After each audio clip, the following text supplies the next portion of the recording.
धन्यवाद देंगे खुदावन को कि मैंने हम सबको इतना अच्छा दिन दिया, इतनी अच्छी शाम दी कि हम सब उनकी स्तुति और आराधना करने वाले हो पा रहे हैं।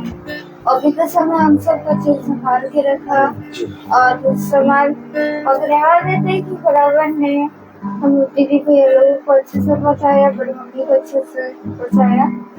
तो आइए हम सब खुदावन की स्तुति और आराधना वचन में चलने से पहले, गवाहियों में चलने से पहले हम सब प्रार्थना कर सकते हैं। और प्रार्थना में निवेदन हमारी मम्मी करेंगी।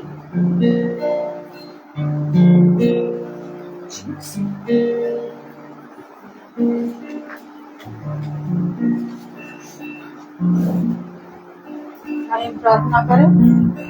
धन्यवाद धन्यवाद धन्यवाद धन्यवाद देते हैं खुदावन सुंदर समय के लिए जो आपने फिर दिया। खुदावन जाने जाने में कोई गुनाह हमसे माफ कर दें।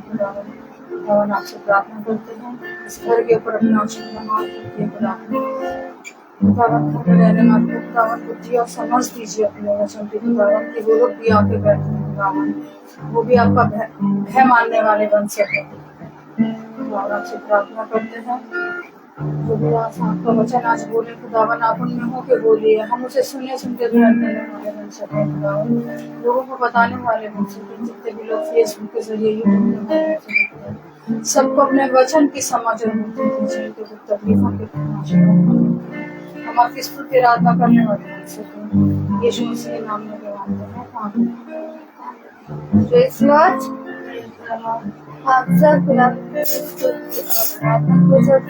थे आज का दिन मैंने बनाया है,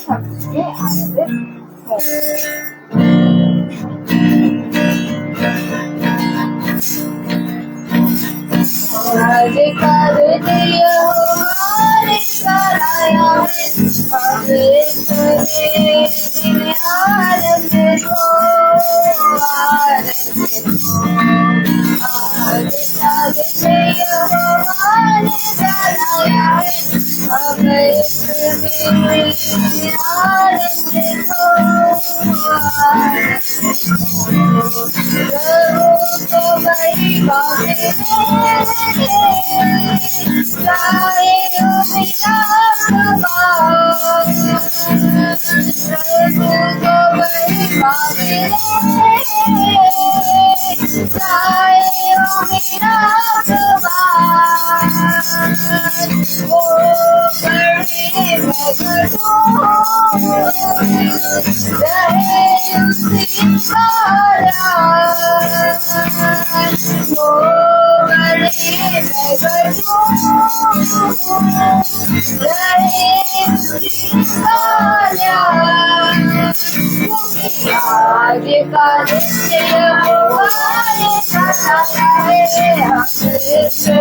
हमारे कराया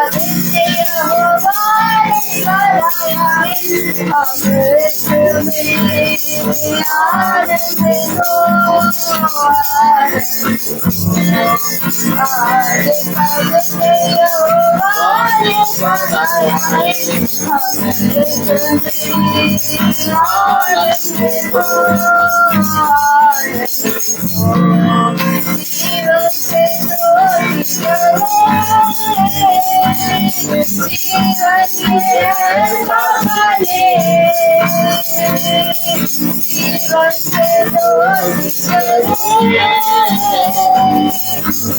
जीवन ये ऐसा बने, चोरी में चले हम सभी, दुआ है तुझसे यही, चोरी में चले हम सभी, दुआ है तुझसे यही, क्योंकि आज का दिन यहोवा ने बनाया है, मगर सभी आनंद को, आनंद को, आज का दिन यहोवा ने बनाया है, मगर सभी आनंद को, आनंद Praise Lord. Praise the Lord. आइए हम सब एक और गीत को चलते हैं। गीत है हर सवाल का जवाब।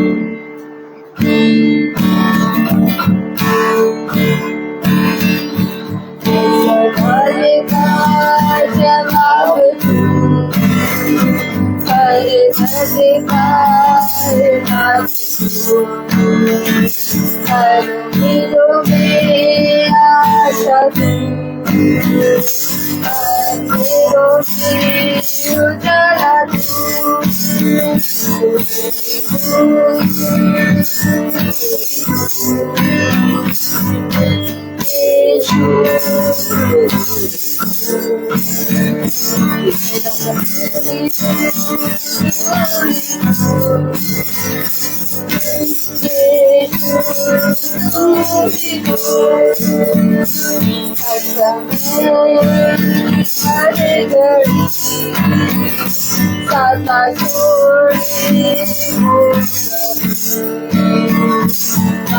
छोटी हो या बड़ी, देगा ये आजादी।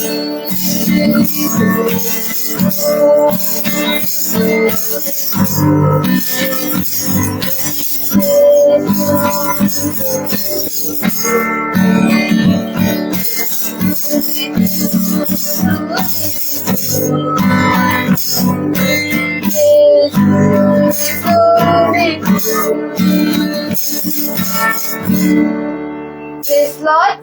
Praise the Lord. समय होगा वचन का, तो आइए हम सब वचन को चलते हैं जो खुदावंद के दास हम सबके लिए लेकर आए हैं। हालेलुया।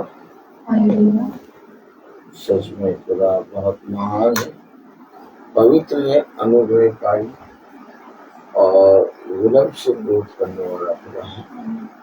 वो हमें हर एक बात में समझाता है, सिखाता है और हर एक बात के लिए तैयार करता है। हाँ मेरे प्यारे भाई बहनों, खुदावंद ने हमें एक बहुत बड़ा अवसर दिया है और वो अवसर ये है कि हम उसके वचन में प्रतिदिन बैठें, समझें और जानें कि उसका वचन हमारे लिए कितना ज़्यादा महत्वपूर्ण है और हमारे उद्धार का सबसे बड़ा एक द्वार है। तो मेरे प्यारे भाई बहनों, हम सब वचन को जब सुनते हैं तो हमें ये सीख मिलती है कि जीवन भर हम अपने खुदावंद यीशु मसीह के वचन से लिपटे रहें, उसके समीप आएं, जैसा उसने कहा वैसा करने में हम चौकसी करें और दिन प्रतिदिन उसके वचन के अनुसार चलने में चौकसी करने पाए। तो मेरे प्यारे भाई बहनों, हमारे जीवन में एक मकसद होना चाहिए और वो मकसद खुदा के पवित्र वचन में बने रहना और उसके पवित्र वचन में स्थिर होना और उसके वचन में बने रहकर उसके वचन को सुनने और सुनकर उसमें चलने के लिए हमें बहुत आयत से अपने जीवन में एक परिश्रम करना है और वो परिश्रम खुदावंद यीशु मसीह ही हमें देता है। जब तक खुदा ना दे वो परिश्रम, तब तक हम अपने जीवन में उन बातों को कर भी नहीं सकते। तो मेरे प्यारे भाई बहनों, सच में खुदा बहुत महान है, पवित्र है, अनुग्रहकारी है और विलंब से क्रोध करने वाला खुदा है। आइए हम सब खुदा के पवित्र वचन से खुदा के वचन को आदर और महिमा देने के लिए अपने स्थानों पे खड़े होंगे और खुदा के वचन से पढ़ेंगे तीतुस, जैसा कि कल हमने पढ़ा तीतुस उसका 2 अध्याय और उसकी 11वीं आयत हमने पढ़ी।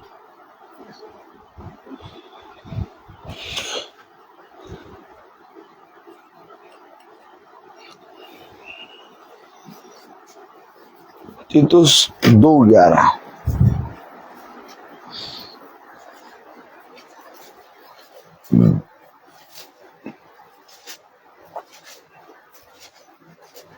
Hallelujah, praise the Lord.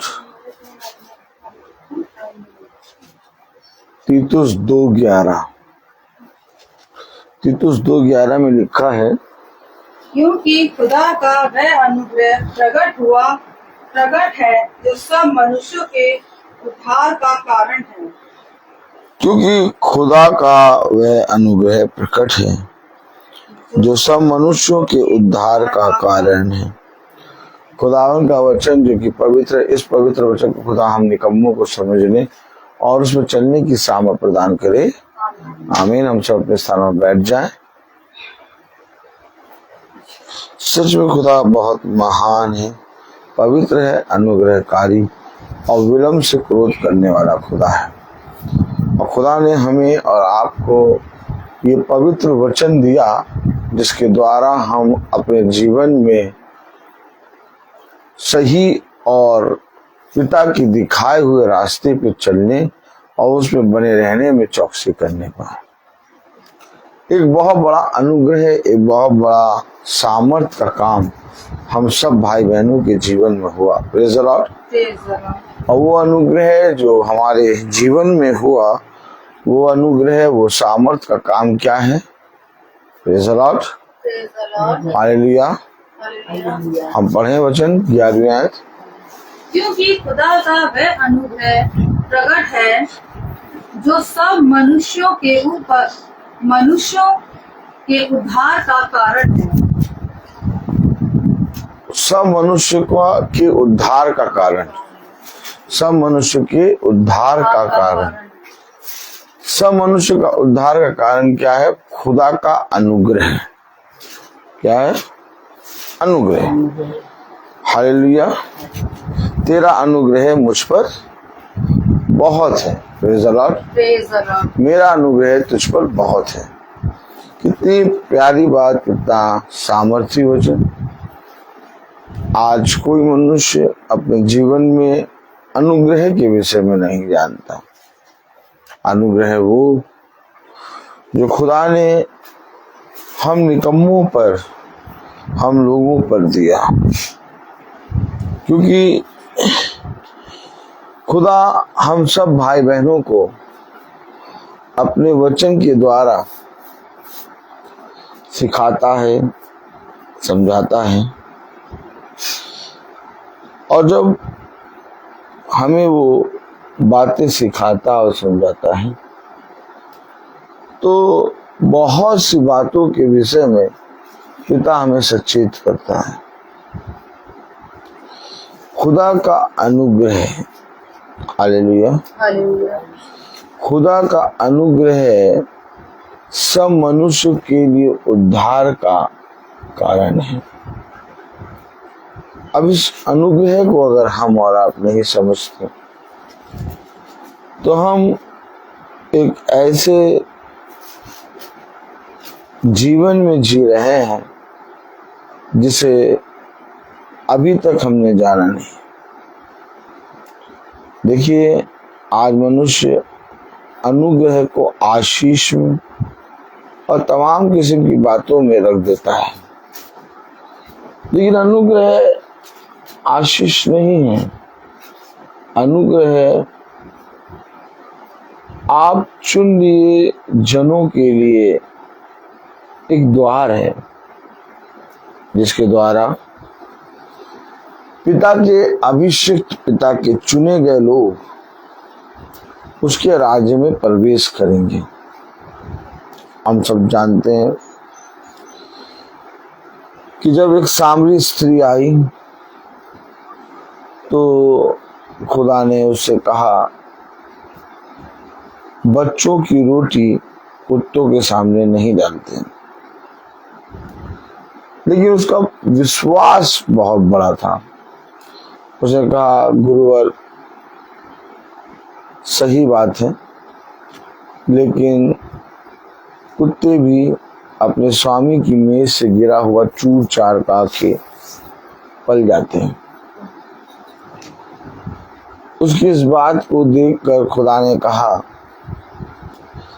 ऐसा विश्वास मैंने इज़राइल में भी नहीं देखा। देखिए, मेरे और आपके लिए पिता ने बहुत सी बातें ठहराई हैं। अनुग्रह का मतलब हम जो गिनती में नहीं थे, हम जो अभी पापी ही थे, हम जो उसके पुत्र और पुत्री के कहलाने के योग्य भी नहीं थे, उसने हम पर अपना अनुग्रह की दृष्टि बनाए रखी। और वह जो उसके पुत्र और पुत्री कहलाने के योग्य नहीं थे, वह जो अभी तक गिनती में भी नहीं थे, पिता ने उन्हें भी एक अवसर दिया। अवसर किस चीज का दिया? मन फिराव का। कितना अद्भुत वचन है और कितना सामर्थ्य वचन। इसे लोग बिना जाने बूझे, बिना पढ़े अपने जीवन में ग्रहण करते हैं। लेकिन पिता कहता है, समझ बूझ कर मेरी प्रतीति करो, क्योंकि जब तुम मेरे वचन को समझोगे, जानोगे, उसके अपने हृदय रूपी पट्टियों पर लिख कर चलोगे, तो वो तुम्हारे लिए 100 गुना आशीष का कारण बनेगा। Hallelujah, praise the Lord. कलाम बता रहा है, वचन बता रहा है, पढ़े। क्योंकि खुदा का वह अनुग्रह प्रकट है जो सब मनुष्यों के उद्धार का कारण है। सब मनुष्यों के उद्धार का कारण, सब मनुष्य के उद्धार का कारण है क्या? पिता का अनुग्रह। क्या है? सब मनुष्य के उद्धार का कारण क्या है? पिता का अनुग्रह। क्योंकि खुदा का वह अनुग्रह प्रकट है। जब तक वो अनुग्रह प्रकट ना होता, जब तक वो बात प्रकट ना होती, हम उन बातों को, उन भेदों को जानने भी ना पाते।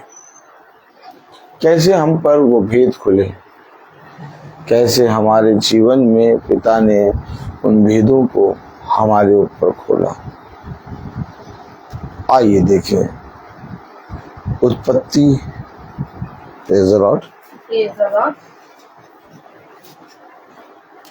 उसका 49 अध्याय।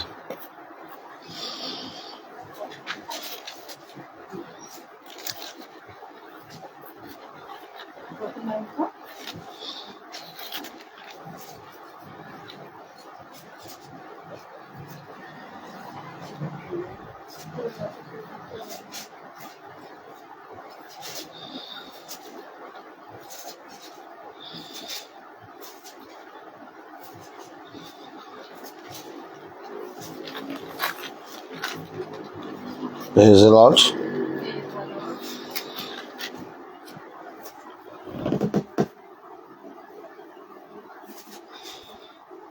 (48) अध्याय।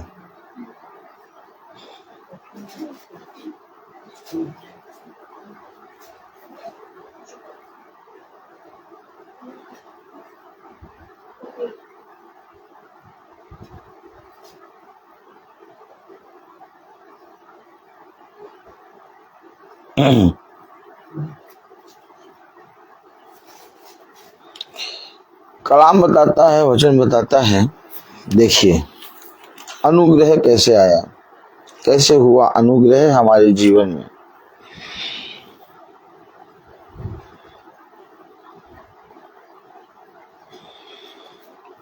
8वीं आयत 48:8 उत्पत्ति 48:8। तब इसराइल को यूसुफ के पुत्र देख पड़े। यूसुफ के पुत्र। अब देखिए, आप और हम जानते हैं कि एक बार याकूब ने क्या किया था? हालेलुया। याकूब ने क्या किया था? हालेलुया। इसहाक ने क्या किया था? इसहाक ने याकूब और एसाव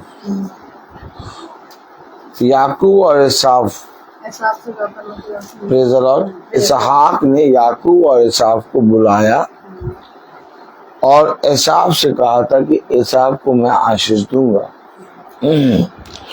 लेकिन खुदा की दृष्टि में प्रिय था याकूब, और याकूब को इसहाक ने आशीष दी,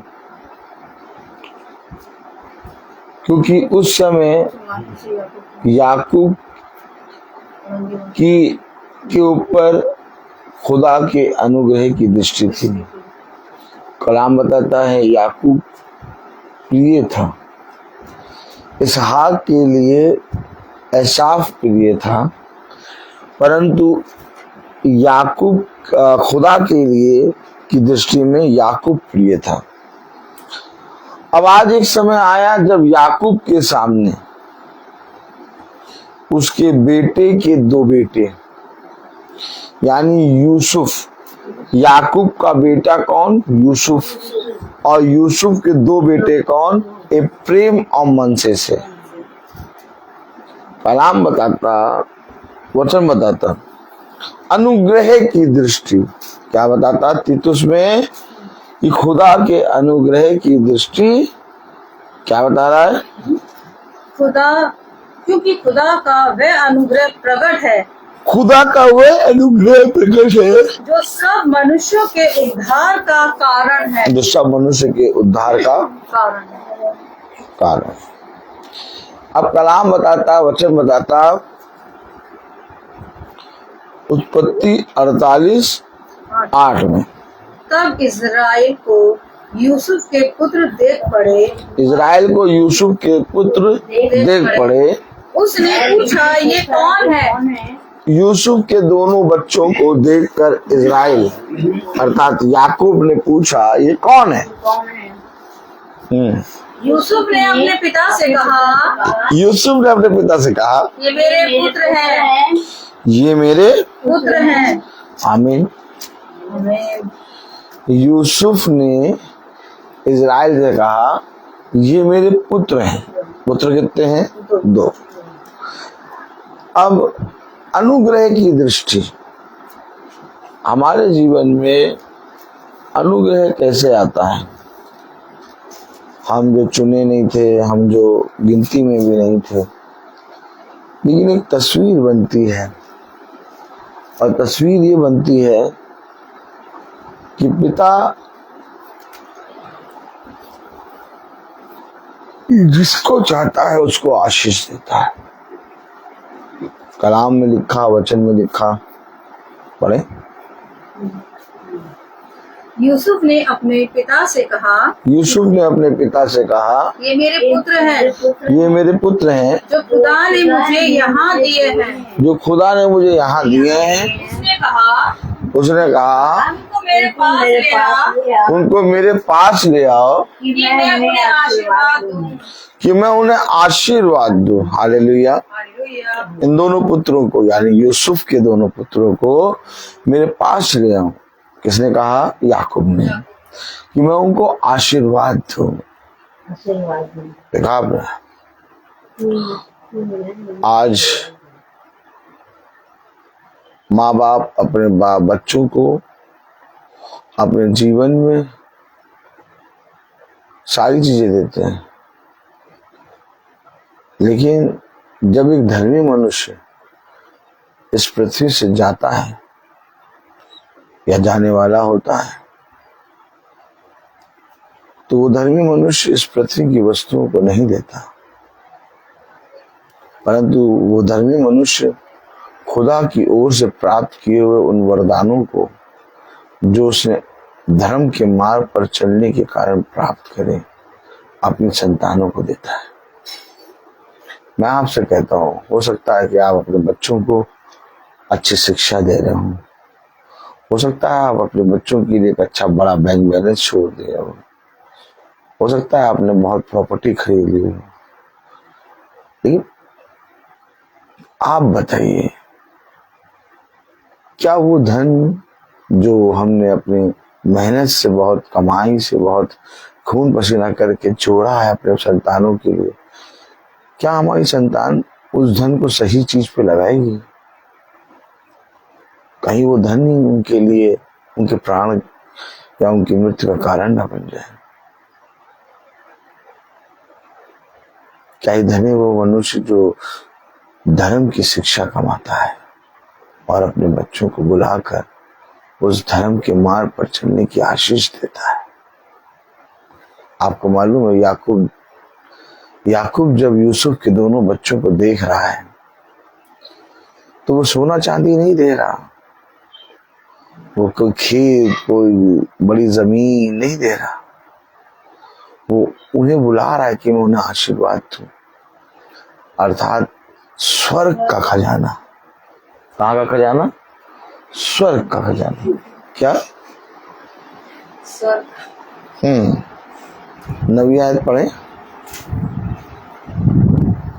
यूसुफ ने अपने पिता से कहा, यूसुफ ने अपने पिता से कहा, ये मेरे पुत्र हैं, ये मेरे पुत्र हैं जो खुदा ने मुझे यहाँ दिए हैं। जो खुदा ने मुझे यहाँ दिए हैं। उसने कहा, उनको मेरे पास ले आ, उनको मेरे पास ले आ कि मैं उन्हें आशीर्वाद दूं। कि मैं उन्हें आशीर्वाद दूं। आगे, इज़राइल की आंखें बुढ़ापे के कारण धुंधली हो गई थी। इज़राइल की आंखें बुढ़ापे के कारण धुंधली हो गई थी, यहाँ तक कि उसे कम सूझता था। हालेलुया, कम सूझता था। तब यूसुफ उन्हें पास ले गया और उसने उन्हें चूम कर गले लगा लिया। आमीन। देखा, यूसुफ जब अपने दोनों बच्चों को याकूब के पास लाया, इज़राइल के पास, क्योंकि याकूब का नाम इज़राइल रखा था ना खुदा ने, तो यूसुफ जब अपने दोनों बच्चों को याकूब के पास लाया तो याकूब ने अर्थात इज़राइल ने उन्हें चूमा, हालेलुया, और उन्हें गले लगा लिया। तब इज़राइल ने यूसुफ से कहा, मुझे आशा ना थी। हाँ पढ़े नबी आयत, मुझे आशा ना थी। हाँ, जो यूसुफ ने अपने पिता से कहा, ये मेरे पुत्र हैं जो खुदा ने मुझे यहाँ दिए हैं। उसने कहा, उनको मेरे पास ले आ कि मैं उन्हें आशीर्वाद दूं। इज़राइल की आंखें बुढ़ापे के कारण धुंधली हो गई थी, यहाँ तक कि उसे कम सूझता था। तब यूसुफ उन्हें उनके पास ले गया और उसने उन्हें चूम कर गले लगा लिया। हाँ। तब इज़राइल ने यूसुफ से कहा, मुझे आशा ना थी कि मैं तेरा मुख फिर देखने पाऊंगा, क्योंकि याकूब ने सोचा था कि मेरा यूसुफ बेटा जो है, जो मेरा सबसे प्रिय है, वो जंगल में किसी जानवर का शिकार हो गया है, जैसा उसके बच्चों ने बताया था। और वो कह रहा, मुझे आशा ना थी कि मैं तेरा मुंह कभी देखूंगा। लेकिन याकूब कह रहा है, परंतु देख, खुदा ने मुझे तेरा वंश भी दिखाया है। खुदा ने तेरा मुंह तो दिखाया ही, साथ ही साथ मुझे तेरा वंश भी दिखा दिया कि मैं आज तेरे दोनों पुत्रों को गले लगा रहा हूँ। देखा आपने देखा, खुदा एक ऐसी सामर्थ, एक ऐसी आशीष देता है, एक ऐसा अनुग्रह देता है जिसे कोई मनुष्य न नाप सकता है न तौल सकता है।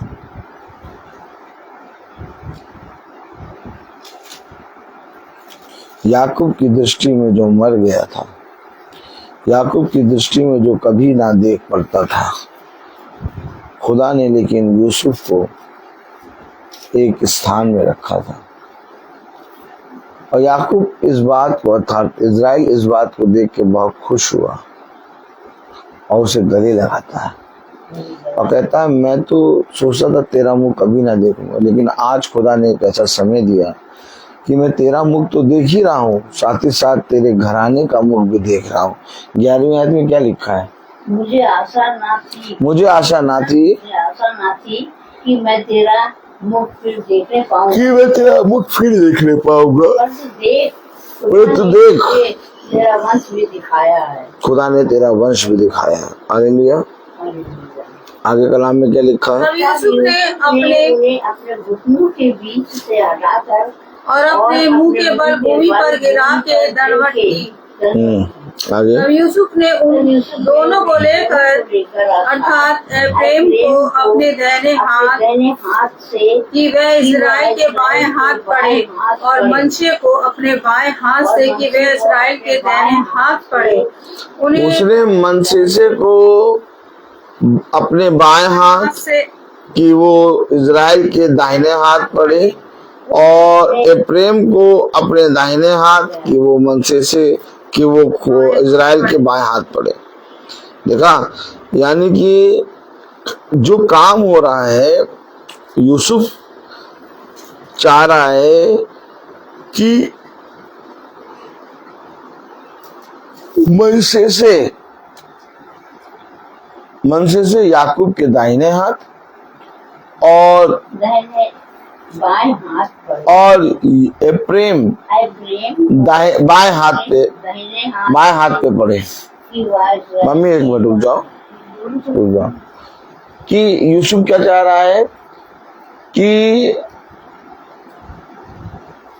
मनशे से जो है वो इजराइल के दाहिने हाथ, मनशे की बाएं हाथ से बाएं हाथ, मनशे को अपने बाएं हाथ से कि वह इस्राएल के दाहिने हाथ पड़े, इजराइल के दाहिने हाथ मनशे से और एप्रेम बाएं हाथ याकूब के पड़े। उसने इस तरह से खड़ा करा, अर्थात दाहिने हाथ पर याकूब के दाहिने हाथ पर उसने मनशे को और याकूब के बाएं हाथ पर उसने एप्रेम को खड़ा करा। Praise the Lord. एप्रेम क्या है? एप्रेम है इजराइल, मनशे से एक अन्य जाति की तस्वीर। हमेशा वचन को समझिएगा।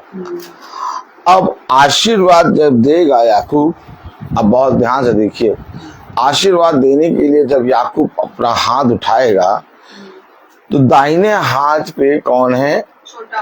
नहीं, दाहिने हाथ पे है मनशे से, प्रेज़ द लॉर्ड, और बाएं हाथ पे है एप्रेम। बेटा गलत ना बोलो, हम समझ रहे हैं, तुम हम समझ सकते तुमको। Praise the Lord. याकूब ने जब अपना दाहिना हाथ उठाया तो यूसुफ ने उसे मनशे को अपने बाएं हाथ पे खड़ा किया ताकि याकूब का दाहिना हाथ मनशे पे आए, और एप्रेम को अपने दाहिने हाथ पे खड़ा करा ताकि जब याकूब उस पे हाथ रखे तो वो बाएं हाथ पे। मम्मी तो थोड़ी देर रुक जाओ, थोड़ी देर रुक जाओ। हालेलुया। यानी कि अब समझिएगा, आप जब आशीष देंगे तो ऐसे देंगे, ऐसे कैसे देंगे? ऐसे किसी को आशीष देते हैं, हम लोग प्रार्थना करते कैसे करते हैं? ये, यानी दाहिने हाथ पे मनशे और बाएं हाथ पे एप्रेम।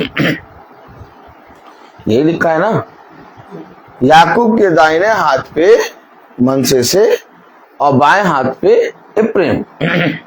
Praise the Lord. सही है। लेकिन खुदा ने क्या किया?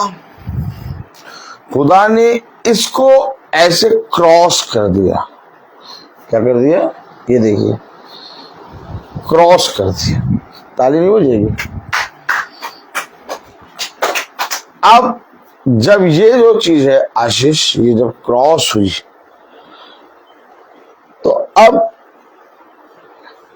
खुदा का कलाम बताता, वचन बताता कि जब इज़राइल ने अपनी आशीषों को, अपने छुटकारे को खो दिया, तो क्योंकि याकूब ने, जो कि इज़राइल है, हालेलुया, एप्रेम जो कि इज़राइल की तस्वीर है, मनसे से जो अन्य जाति की तस्वीर है, जब एप्रेम ने अपना आशीषों को, अपने छुटकारे को खो दिया, तो वो उधर से उठ के मनसे से की तरफ चली गई। देखिए, कलाम बताता है, वचन बताता है, हमेशा एक बात याद रखिए, याकूब ने अपना हाथ क्रॉस कर दिया। क्यों करा? क्योंकि इज़राइल को उसने आशीष दी, हालेलुया, अर्थात खुदा इज़राइल के लिए आया, यीशु मसीह इज़राइल के लिए आया, जैसा याकूब ने इज़राइल को आशीष दी। लेकिन जब उसने अपने छुटकारे को नकार दिया, तो वही आशीष उठ के अन्य जातियों की तरफ गई। Praise the Lord. जिसे आप पढ़ेंगे तो आप जानेंगे। देखिए, जो चीज मैं बता रहा हूं अब आप जानेंगे। कलाम में लिखा है 13वीं आयत, उत्पत्ति 48:13, तब यूसुफ ने उन दोनों को लेकर, अर्थात एप्रेम को अपने दाहिने हाथ से कि वह इज़राइल के बाएं हाथ पर पड़े, और मनसेसे को अपने बाएं हाथ से कि वह इज़राइल के दाहिने हाथ पड़े, उन्हें उसके पास ले गया। तब इज़राइल ने अपना दाहिना हाथ बढ़ाकर एप्रेम के सिर पर, जो छोटा था, अपना कौन सा हाथ? दाहिना हाथ एप्रेम के ऊपर रखा, और बायां हाथ बढ़े, बायां हाथ बढ़ाकर मनसे के सिर पर रख दिया। आ गया ना क्रॉस, क्रॉस बन गया ना, क्रॉस हो गया, क्रॉस हो गया। अब यहाँ पर बताया जा रहा है कि तब इज़राइल ने अपना दाहिना हाथ बढ़ाकर एप्रेम के सिर पर, जो छोटा था, और अपना बायां हाथ बढ़ाकर मनसेसे के सिर पर रख दिया। उसने जानबूझकर ऐसा किया, नहीं तो जेठा मनसेसे ही था, अर्थात मनसेसे जेठा था, यानी कि पहिलौठा, यानी जेठा यानी कि बड़ा, पहिलौठा नहीं, बड़ा। बड़ा कौन था? मनसेसे। लेकिन ये बात याकूब जो इज़राइल है जानता है। देखा आपने, अनुग्रह, अनुग्रह। और ये उसने जानबूझकर किया। आपको मालूम है तब यूसुफ ने क्या किया? पढ़िए जरा। तब इज़राइल ने 15 फिर उसने यूसुफ को आशीर्वाद देकर कहा, खुदा जिसके सम्मुख मेरे बाप दादाएं अब्राहम और इसहाक चले, वही खुदा मेरे जन्म से लेकर आज के दिन तक मेरा चरवा बना है। आमीन। आगे। और वही दूध मुझे सारी बुराई से छुड़ाता आया है। आमीन। वही अब इन लड़कों को आशीष दे, वही अब इन लड़कों को आशीष दे, और ये मेरे और मेरे बाप दादाएं अब्राहम और इसहाक के कहलाए, और पृथ्वी में बहुतायत से बढ़े। पृथ्वी में बहुत आयत से बढ़े। जब यूसुफ ने देखा कि मेरे पिता ने अपना दाहिना हाथ एप्रेम के सिर पर रखा है, तब ये बात उसको बुरी लगी। इसलिए उसने अपने पिता का हाथ इस विचार से पकड़ लिया कि एप्रेम के सिर पर से उठाकर मनशे के सिर पर रख दे। उसने चाहा कि पिता का दाहिना हाथ मैं एप्रेम के सिर से उठा के मनसेसे के सर पे रख दूं, और बायां हाथ मनसेसे के सिर से उठा के ये प्रेम पे रख दो।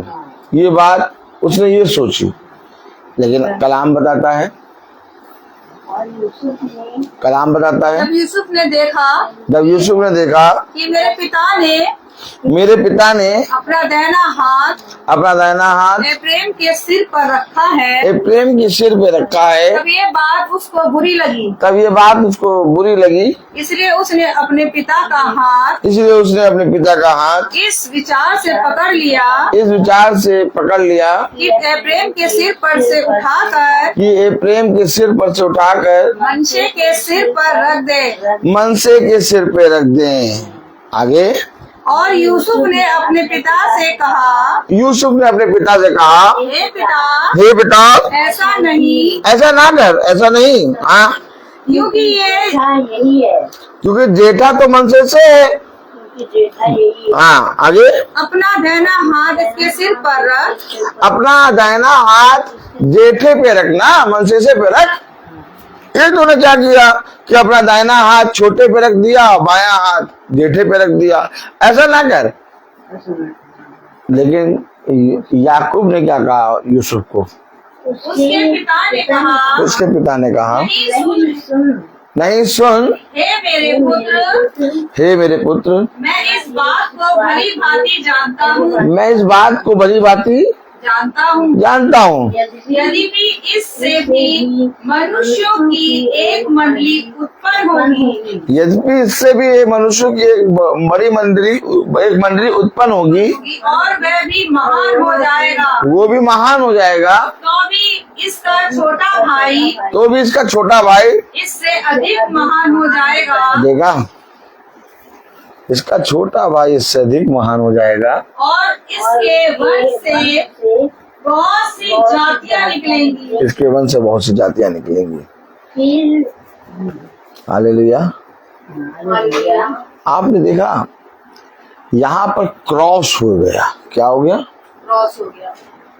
जैसे ही क्रूस पे यीशु मसीह को यहूदियों ने, उसके लोगों ने मारा और उसे क्रूसित किया, वो आशीष, वो छुटकारा, वो उद्धार जो उसने इजराइलियों को दिया था, जब इजराइलियों ने नकार दिया, इनकार कर दिया, वहीं पर वो क्रूस से वो उद्धार क्रॉस हुआ। ये क्रॉस क्यों हुआ? क्योंकि याकूब ने पहले से ही क्या किया था? क्रॉस किया था। अर्थात वो छुटकारा उठकर इजराइल से अन्य जाति की तरफ आ गया।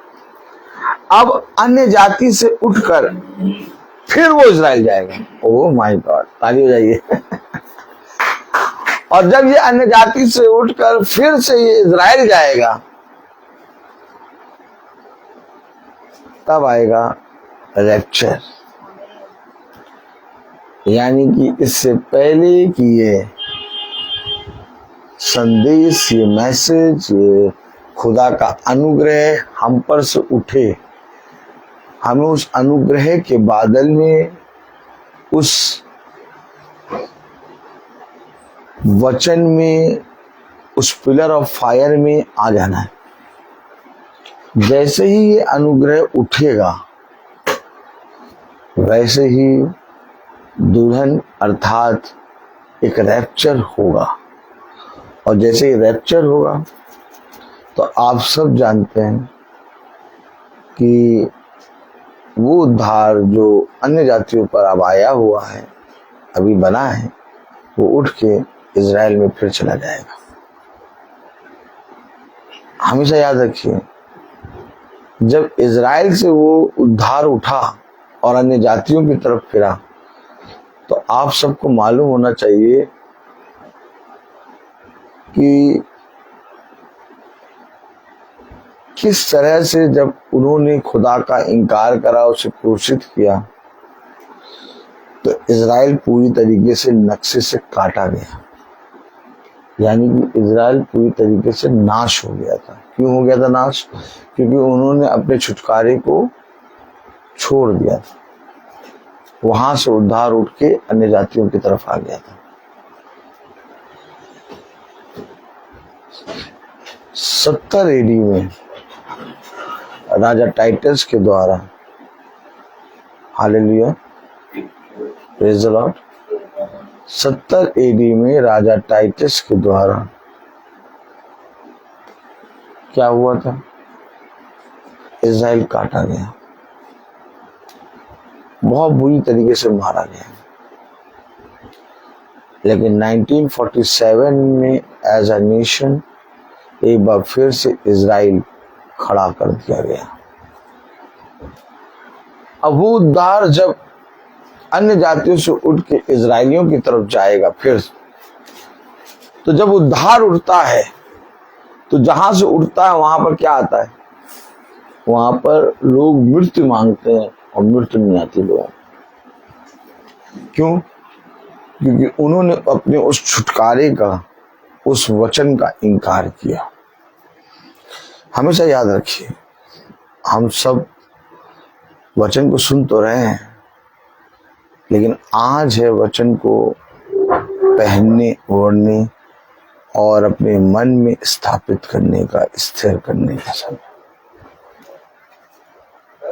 वचन को इसलिए ना सुनो कि हम आराधना करेंगे, हम पूजा करेंगे, हम पाठ करेंगे, हम ये करेंगे। रिसीव करना है। रिसीव का मतलब जानते हैं आप क्या होता है? रिसीव का मतलब होता है ग्रहण करना, उस पवित्र वचन को अपने जीवन में ग्रहण करना, अर्थात उस उद्धार को जो सब मनुष्यों के लिए। देखिए कलाम में क्या लिखा है? तीतुस 2:11 क्या लिखा है?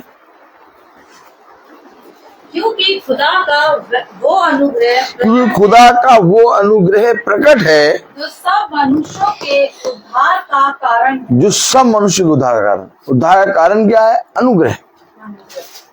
अब जब ग्रेस पीरियड खत्म हो जाएगा, जब ग्रेस उठ जाएगा, जब अनुग्रह उठ जाएगा, तो फिर उद्धार का समय गया। भयानक दिन, महामारी तो चल ही रही है, तो धीरे धीरे चल रहा है, सब कुछ चल रहा है, लेकिन अभी भी ग्रेस है। अभी भी हम खाना खा रहे हैं, अभी भी हम अपने कामों को जा रहे हैं, लेकिन अभी ऐसा होगा कि पूरी तरीके से जैसे इजराइल काटा गया था, वैसे ही अन्य जाति भी पूरी तरीके से काटी जाएगी। तब केवल इजराइल में जब फिर से ग्रेस जाएगा। समझिएगा, वचन समझिएगा, कलाम समझिएगा।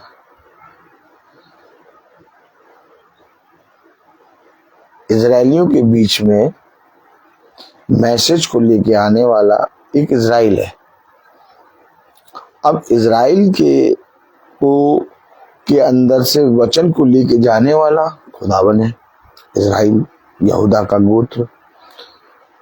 अब अन्य जातियों में से मैसेज को लेके इजराइल के पास जाएगा।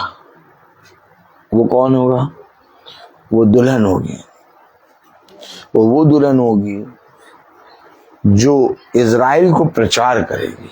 क्या करेगी? इजराइल को प्रचार करेगी। इजराइल कौन?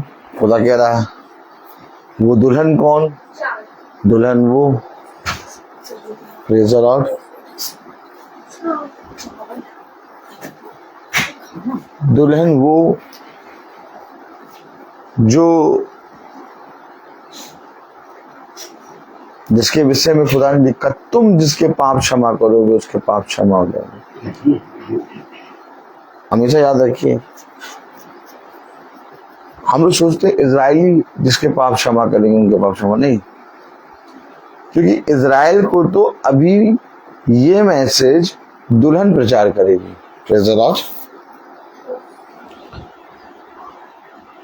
और यही वचन जो हम लोग सबको मिल रहा है, हम लोग सब सुन रहे हैं, अन्य जातियों में से उठकर, अन्य जाति हम हैं, अन्य जाति, लेकिन हम आत्मिक इजराइल बनेंगे। क्या बनेंगे? अर्थात आत्मिक इजराइल। और जब हम आत्मिक इजराइल बनेंगे और हम जाएंगे और जाकर इजराइल को प्रचार करेंगे, और जब इजराइल उस प्रचार पर, उस संदेश पर ईमान लाएगा, तो इजराइल में 1,44,000 बचेंगे। हमेशा याद रखिए, जो हो चुका वो फिर होगा। इसलिए हमें और आपको भक्ति का रूप नहीं रखना है। भक्ति का रूप रखने वाले घास फूस है। हमें और आपको समुच्चा खाना है, अतरियों समेत खाना है। हमें और आपको ये पुस्तक को खाना है। हमें और आपको इस वचन को इतना खाना है कि हम खुदा की उस चुनी हुई प्रजा को प्रचार कर सकें। और ये बहुत बड़ा अवसर खुदा ने अन्य जाति को दिया। हमेशा याद रखिए,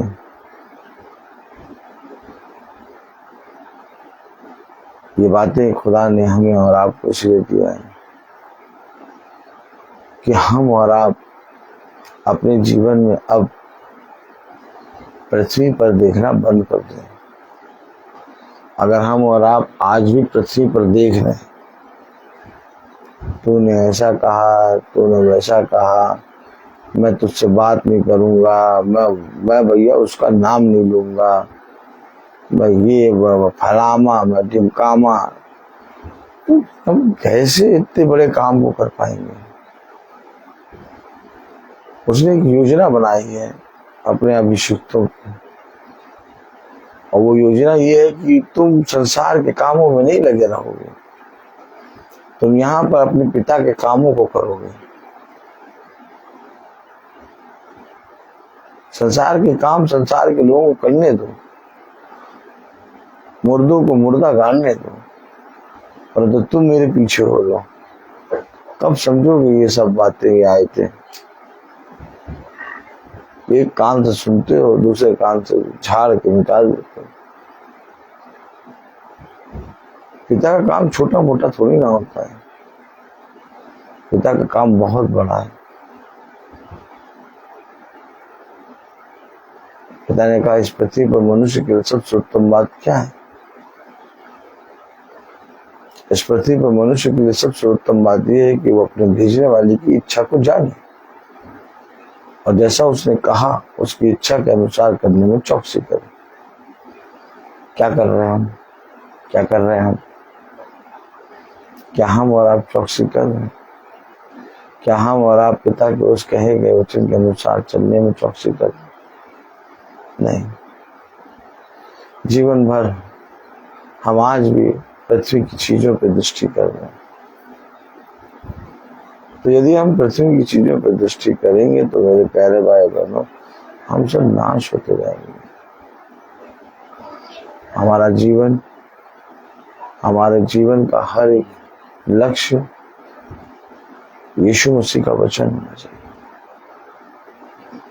हमें इस पृथ्वी की चीजों की चिंता नहीं करनी है, क्या खाएंगे, क्या पहनेंगे, कहाँ जाएंगे, कैसे रहेंगे, बल्कि हमें अपने पिता, स्वर्गीय पिता की इच्छा पर चलना है, जो हमारे पिता ने हमें सिखाई है। मैं बोलता हर चीज का हम प्रार्थना में अगुवाई करेंगे कि रविका जी जो मेरी सहायक है वो आके प्रार्थना में अगुवाई करें।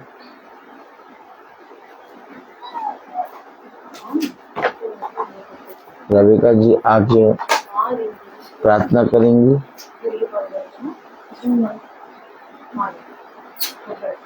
ये रविका जी हैं, मेरी सहायक हैं और खुदा की दया से ये आज प्रार्थना में अगुवाई करेंगे। दीजिए।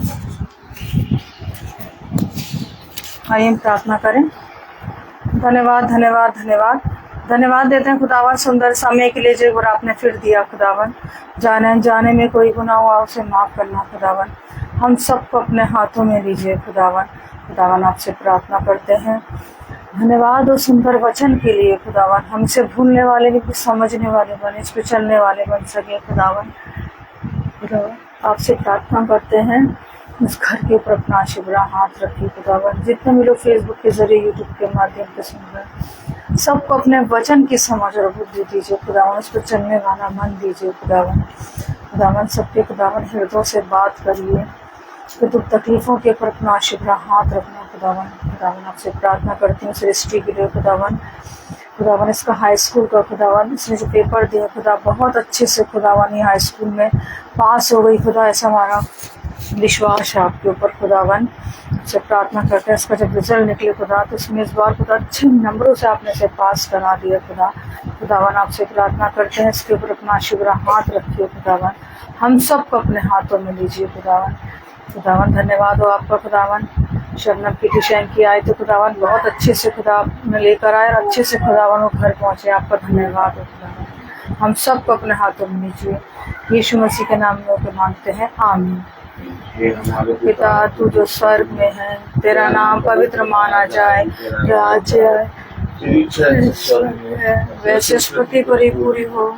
हमारा प्रतिदिन का आज दे और हमारे अपराध हमें क्षमा कर, क्षमा करते हैं और परीक्षा में डाल बुराई से बचा, क्योंकि बादशाहत कुदरत और जलाल सदा आपकी है, आमीन।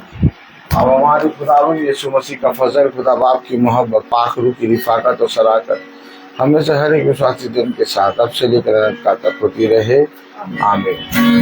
धन्यवाद धन्यवाद धन्यवाद, सारी आशीषों में सोए धन्यवाद।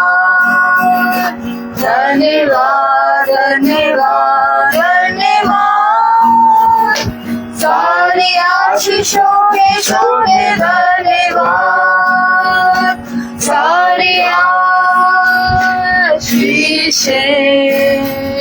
आती ऊपर से, हालेलुया। धन्यवाद धन्यवाद धन्यवाद, सारी आशीषों के शोरे धन्यवाद।